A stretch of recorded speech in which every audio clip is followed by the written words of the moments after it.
I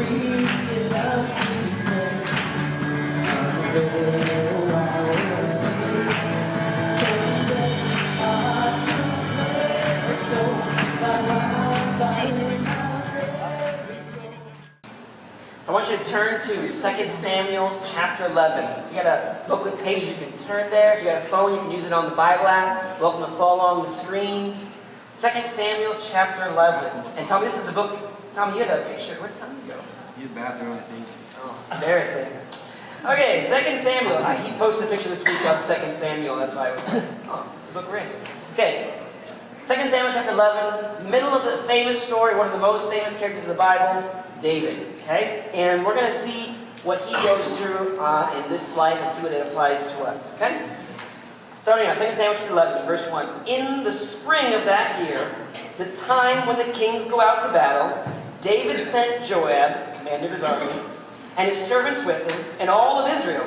And they ravaged the Ammonites and besieged Rabbah, their enemies who had attacked them last year. But David remained at Jerusalem. So this verse starts us off from the very beginning. David stayed behind. Okay? Makes it really clear.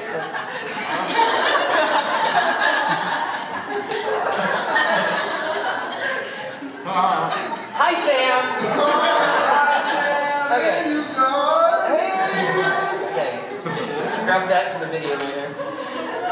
So this verse establishes for us really quickly, this is the spring. It's the time when the weather's changed. It's a good time to go out to battle. And all the kings would go out with their armies to battle this year, but David stayed behind. It makes it clear that this wasn't the normal for him. And if you read the rest of this book, or the book before it, you know that David was a commander, army, fighting king. And yet something happened this year where he didn't do what he was supposed to do. The king would go out and lead the army. That's what a good king would do. And David did that regularly. But for some reason, this year, he doesn't. And the Bible makes it clear that it wasn't quite right. It wasn't ordinary. Verse 2. It happened late one afternoon when David arose from his couch and was walking on the roof of the king's house that he saw from the roof a woman bathing. And the woman was very beautiful.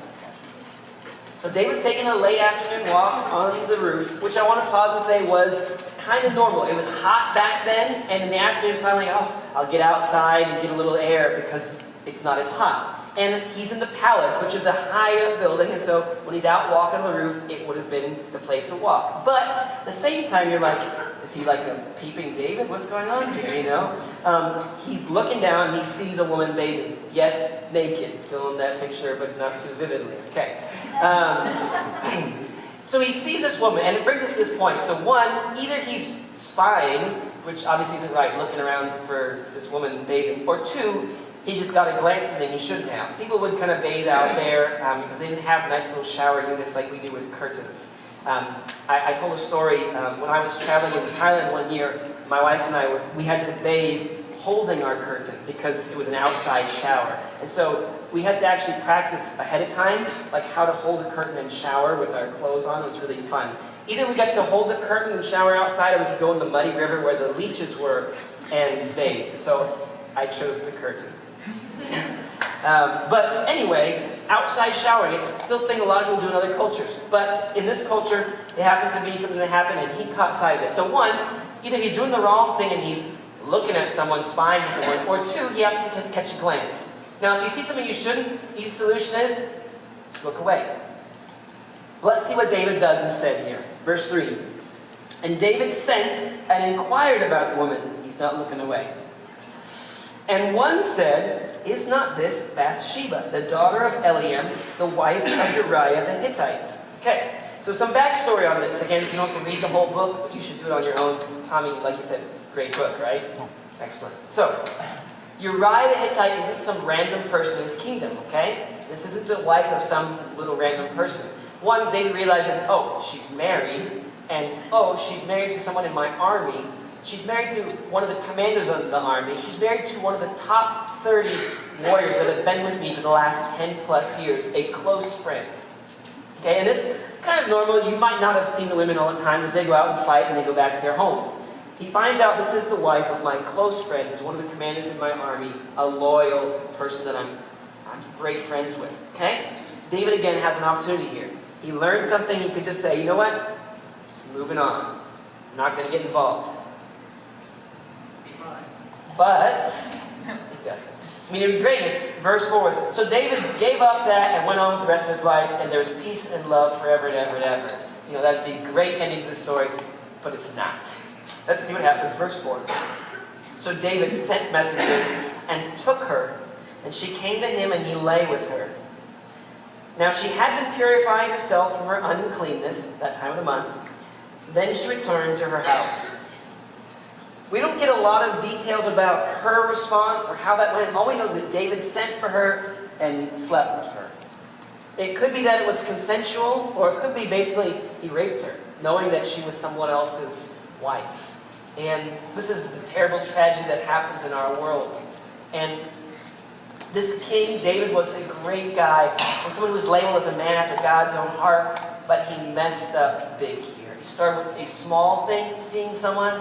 It went on with inquiring and seeking after, and it ends with this, adultery.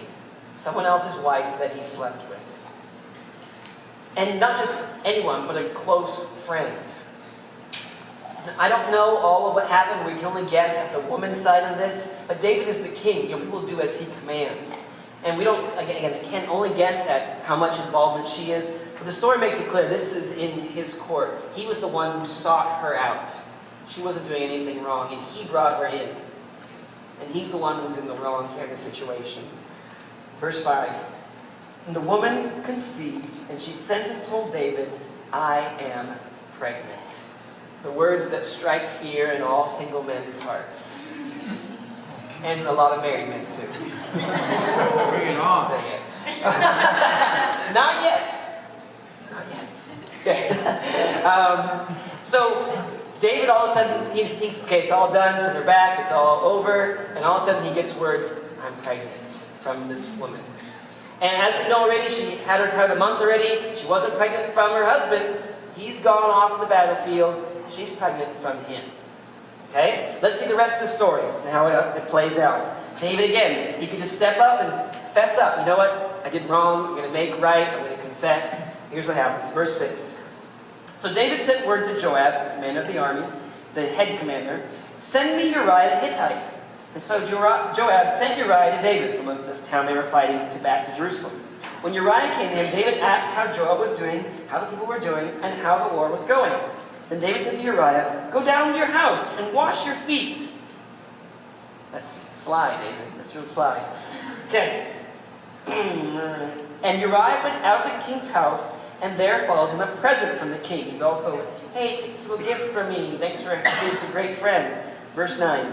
But Uriah slept at the door of the king's house with all the servants of his lord, and did not go down to his own house. Kind of odd. Let's see what happens. When they told David, Uriah did not go down to his house. David said to Uriah, have you not come from a journey? Why did you not go down to your house? Again, trying to just play it cool. Verse 11, Uriah said to David, the ark of God and Israel and Judah all dwell in booths, tents. And my lord Joab and the servants of my lord are camping in the open field. Shall I then go to my house to eat and drink and lie with my wife? As you live and as your soul lives, I will not do this thing. Not just a close friend, but he's one who has high integrity.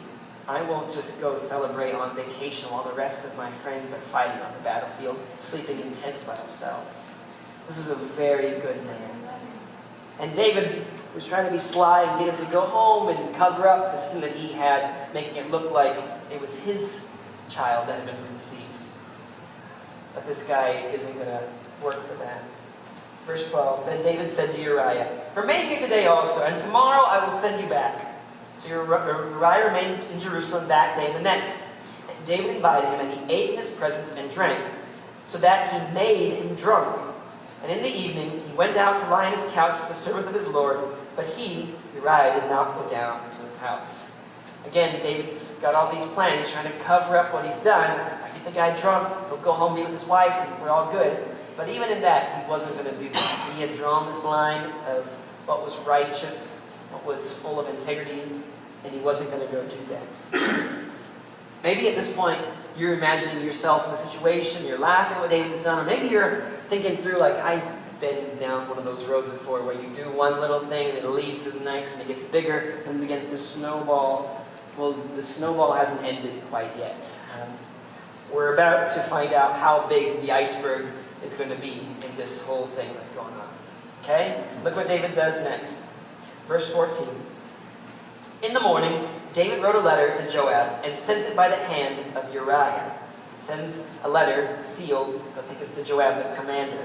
In the letter he wrote, "Set Uriah in the forefront of the hardest fighting, and then draw back from him that he may be struck down and die."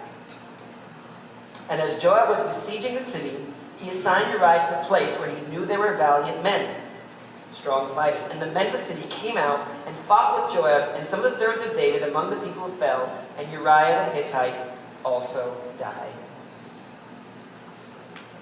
David ran out of options, and he finally said, "Give the order, kill him." And I think about the darkness that must have come across his heart to do this, you know. This is the king who did the right thing so many times, and yet one little thing led to another and a bigger, and it came to this where he gives the order to have this great, righteous, full of integrity friend of his to be killed. End the story, skipping forward a bit, verse 26. When the wife of Uriah heard that Uriah, her husband, was dead, she lamented over her husband. Verse 27. When the mourning was over, David sent and brought her to his house, and she became his wife and bore him a son. The thing that David had done displeased the Lord. Displeased the Lord is probably a nice way to put it. Some translations put it, it was evil in the eyes of the Lord, which is a great way to put it.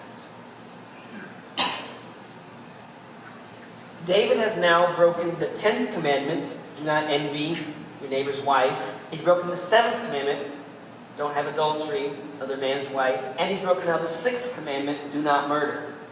Most of us go through most of our lives without having committed 2 of those. And especially not in 1 week or 1 month.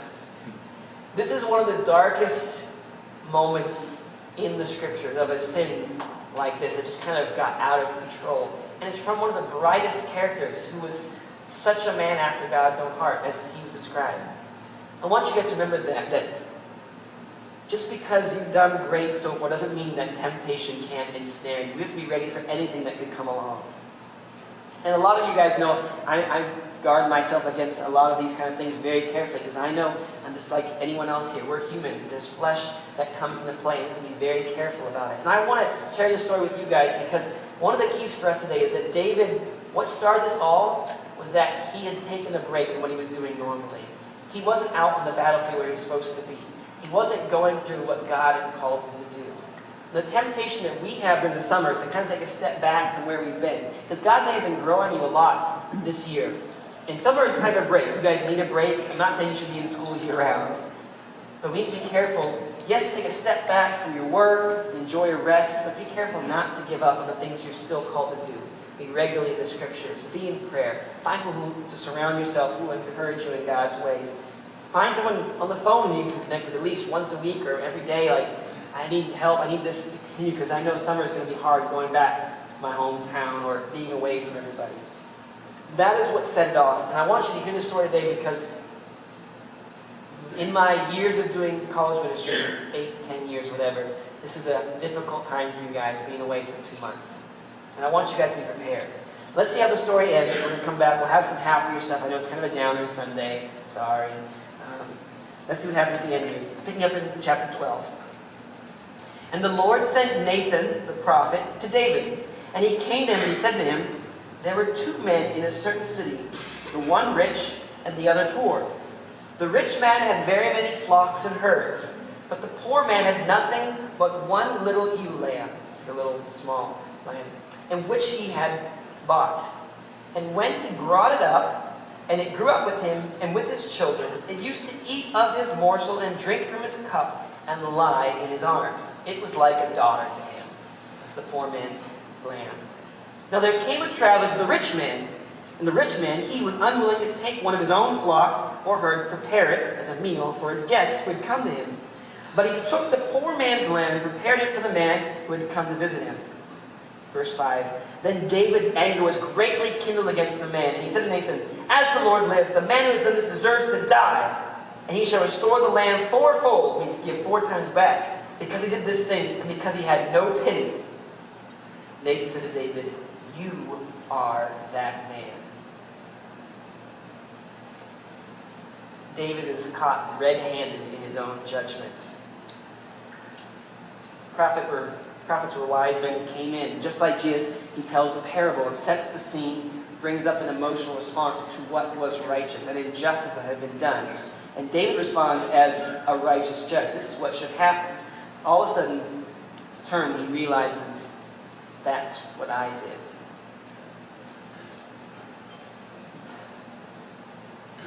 David had chance after chance after chance after chance to turn from sin and do the right thing, to stop, confess, I've done the wrong thing, and yet he avoided it, covered it up, and went on with life. My hope is that if you're in the middle of something big, probably not as big as this, but if whatever it is, that you realize there's all kinds of chances you have to stop now and turn from going down that road. And if you're already in the middle of it, to stop and just confess to God, or confess to someone else, and like, I need help with this. I'm having struggles with this. Because it's always better to be the one who initiates than it is to have to be confronted by it, before you're caught red-handed with whatever sin you're dealing with. And I know it's scary. It's scary to go to someone and say, no, I'm dealing with this and I need help. But it's much better than finding someone else to catch you in the middle of that and you to be like shocked and I'm sorry. Take courage and make that step before it gets to that point. Let me go to verse 7 again. Nathan said to David, you are that man. Thus says the Lord, the God of Israel. I anointed you king over Israel. I delivered you out of the hand of Saul, and I gave you your master's house and his wives into your arms, and gave you the house of Israel and Judah. And if this were too little, I would add to you much more. Why have you despised the word of the Lord to do what is evil in his sight? You've struck down Uriah the Hittite with the sword, and have taken his wife to be your wife, and you've killed him with the sword of the Ammonites. Nathan the prophet makes it pretty clear. Don't think you got away with this. I didn't touch him. No, you gave the order. The blood is on your hands. I know what desires in your heart, where this came from. And you've sinned against not just them, but against the Lord. David is confronted brutally by Nathan about his sin. And it overwhelms him. Nathan goes on to deliver in the rest of this chapter. You can read it on your own. I encourage you to. The consequences of this choice that David's made is going to ripple for a long time in history. It's a turning point in his life. And yes, God's going to forgive. But even when we confess, again, there are still consequences for choices we've made. At the end of this scene here, verse 13, David said to Nathan finally, I have sinned against the Lord. And Nathan said to David, the Lord has put away your sin. You shall not die. Finally, when confronted with all of this, Nathan confessed him. David finally confesses himself. What I'd done was sin. That was wrong. And a couple of times in these kind of stories, we get glimpses even more so of the emotions behind this. If you look at the book of Psalms in chapter 51, this is a psalm that David wrote right after this. Some of the psalms in your Bibles will have little headers that kind of describe the scene when this song, a psalm, was written. In our scriptures in the Bible, it says, at the beginning of 51, I don't have it on the screen, but it says, to the choir master, a psalm of David, when Nathan the prophet went to him after he'd been with Bathsheba. David writes this song, pouring out his heart before the Lord. I want to read it with you. Psalm 51, verse 1. Have mercy on me, O God, according to your steadfast love. According to your abundant mercy, blot out my transgressions. Wash me thoroughly from my iniquity, and cleanse me from my sin. For I know my transgressions, and my sin is ever before me, when brought to his face. Against you and you only have I sinned, and done what is evil in your sight, so that you may be justified in your words, and blameless in your judgment. Skipping to verse 7, he says, purge me with hyssop. It was a thing they would use in the tradition of doing cleansing the temple for sins. And I shall be clean. Wash me, and I shall be whiter than snow. Let me hear joy and gladness. Let the bones that you have broken rejoice. Hide your face from my sins, and blot out all my iniquities. Create in me a clean heart, O God, and renew a right spirit within me. Cast me not away from your presence, and take not your Holy Spirit from me. David finally comes to the bottom and is confronted with his sin, and he responds in repentance. It means turning from sin. Sorry, what I've done is wrong. I need cleansing. Can you forgive me? Can you make me white as snow to know my heart is dark?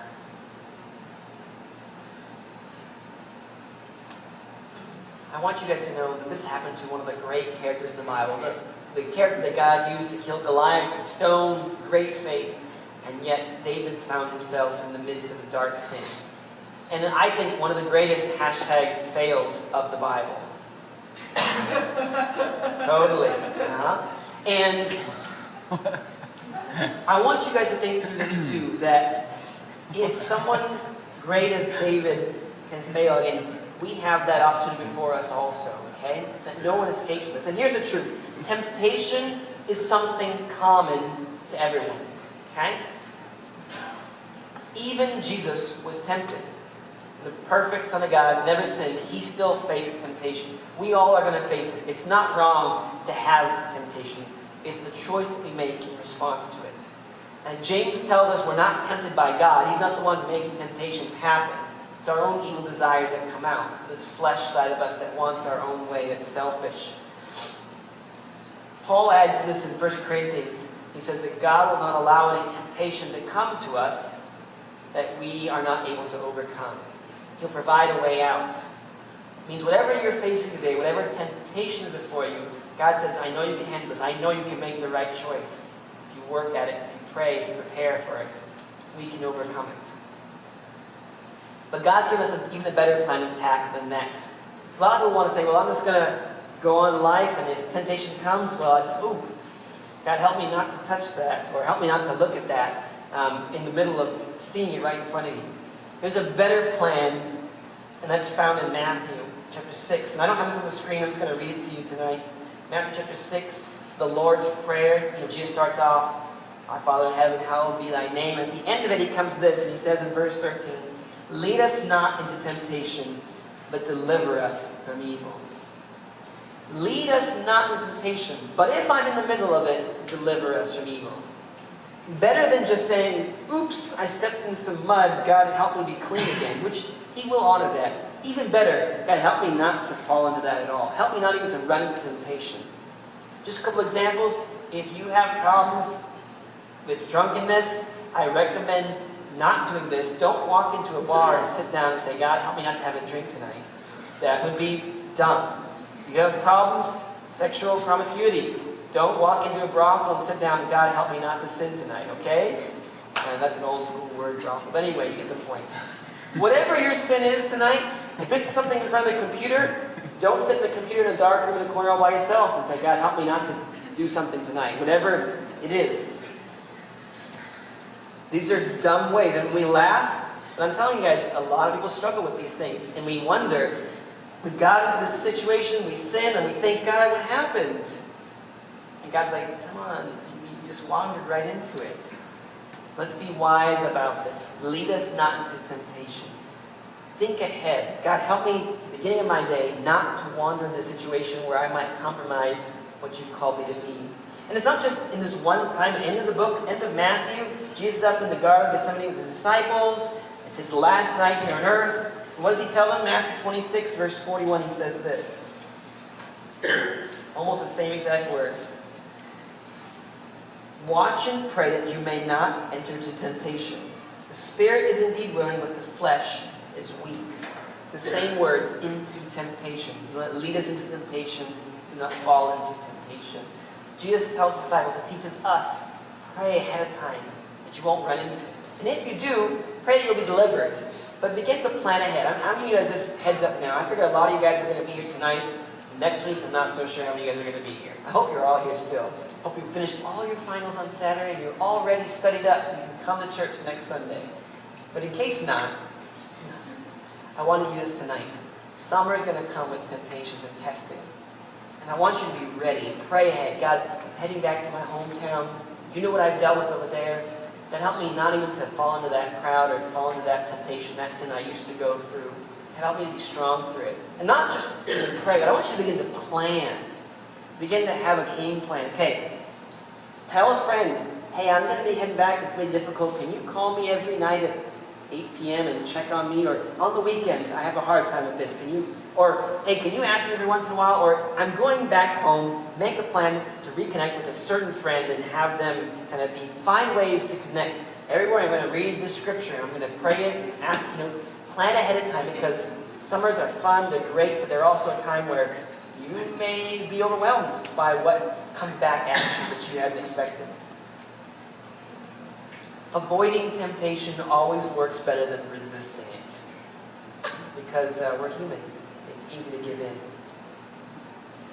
Too often we ask, like I said, God, why did this happen? And when in reality we just led ourselves into most of the bad situations we face in our lives. And there's a lot of good examples out there, on how that could happen. But I don't want to go into all those details here. I'm hoping and praying that tonight God's speaking to you guys and waking up in your hearts and your minds. Here's something to watch out for. Here's something I want you to deal with before you take off, because it's going to be difficult when you go out of it. Right now you guys have groups of friends that are gathered here today that are going to support you and love on you, but it's going to be a little difficult without this. Mark Twain said once, it's easier to stay out than it is to get out. That goes for Cuba also. It's easier to stay out than it is to get out. That was good. Okay. Temptation. It's easier to stay out than it is to get out when you're in the middle of it. Now I want you to get to the end of the story here too. If you read the rest of 2 Samuel, I want you to know the story actually ends better. There's still huge consequences for what's happened. But if you read the rest of 2 Samuel, this woman that David takes as his wife, Bathsheba, she ends up having more kids, and one of them ends up being Solomon. And Solomon ends up being the next king. One of the most righteous kids that David has of all his family is the one that comes from this marriage. And I think to myself, God, why would you do that? But at the same time, isn't that our God? He can take anything that's happened and yet still bring good out of it. And that's our verse from this series we've been looking at every week. I want you to put it up there. We're going to read it together out loud. I want us to remember this. No matter what you've been through, obviously I'm pretty sure none of you have been through what David just did. But if God can take that, still bring good out of it, whatever you already in the middle of, God's able to heal, forgive, and bring good out of it. I want you to read this. Let's do it old school church style. Let's read it together out loud. Ready? 1, 2, 3. And we know that all things work together for good for those who are called according to His purpose. Okay. Yeah. You got the monotone Romans 8:20. Sounds like the lady. Let's do it a little happier. Not that old school, okay? Let's say it together. Here we go.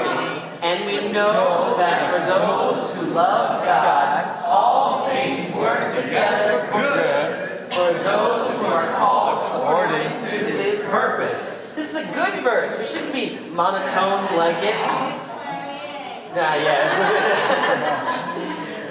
This is a good one to get tattooed if you need to, Tony. I'm just saying, if you like tattoos, I don't know if you do or not. No. Tony hates Okay. tattoos. Good one right here. No regrets. Okay, let's pause for that. This is a promise of God. When you're in the middle of something dark, you realize you've been caught. I want you to come to this verse and say, you know what? I can come to God, and no matter what's going on, I know there's going to be consequences, but God can bring healing. He can bring good out of this, just like He did for David. There's some things in this world that I'm not sure much good can come out of. Country music and Dolly Parton being one of them. Even God can bring good out of that somehow, Okay. So here's the application for today. I'm going to call the band up. We'll get ready here. I'm really excited for you guys. Summertime is an awesome time. That's right. We had a lot of fun tonight. It's kind of a heavy story though, and I don't want to forget that this is heavy stuff. Sin wrecks lives, and just small little things can lead to even darker unless we pause and say no. And that's not always the best solution. Just I'm going to say no when it comes to that. Think through, plan ahead, prepare, pray. I want you to ask yourselves right now. The band's going to sing a song here in a little bit, kind of give us some time to reflect. Here's some questions to think on. What testing or temptation are you going to face in the weeks or months ahead? I want you to ask yourself that. What's coming your way you think that you'll have to deal with? And in response to that next question, how am I going to respond? If they say if you fail to plan, you plan to fail. It goes this way with sin and temptation too, right? It's been my experience that summers are going to be a little hard for a bunch of you guys, okay? It was for me as a student, probably will be for you too. Prepare. Being away from the Christian support you've had here is going to be difficult. We all need rest. We don't need rest from God, okay? I want you to pursue Him during the summer. If you're not sure what I'm going to do to pursue Him while I'm away, you write me a message or send me something. I'd love to connect you with a video series, or I can pass you a Bible or a book. I know you don't read, ha ha ha. But anyway, I'd love to give you something that can help you this summer to kind of stay on focus. I want you to plan, prepare ahead of time to flee from temptation, not even get close to it. And I want you to think of ways you can build reinforcements around you, okay? Because sometimes the world just comes at you, and temptation comes when you don't even expect it. And those you're like, whoa, that just came right at me. And the truth is that all of us are going to exit those doors tonight and walk out into a dark world, where there's things that come up on our screens, people you walk by on campus that are just going to lead you into temptation. And you can't escape the campus. I'm not telling you to hide yourself in a little shed all your life so you never see anything, you know. We're going to be in the world. So I want you to build up reinforcement. By that I mean, set aside, here's what I'm going to do to read and stay connected with God. Here's how I'm going to pray. Here's some friends I'm going to do. Here's some other things I'm going to do in my life so that I don't walk there. I'm going to walk over this way. Build reinforcement to protect you from things that come in your life. Again, I'm not saying build a shed that you never leave. But I want you to be in the world, but to be careful and be wise, okay? That's my prayer for you guys tonight. I want you to think ahead, and I want you to have a great time. I want you guys to come back and just, hey, you wouldn't believe it, but God took me from here to here during the summer. That's what I want to hear. But even if you're in the middle of a dark time during the summer, you may be several states away, feel free to call me, one of other people here, the leaders. We'd love to encourage you and pray with you no matter what you're going through. Again, during this next song, take time to reflect. Pull out those response cards if you haven't yet.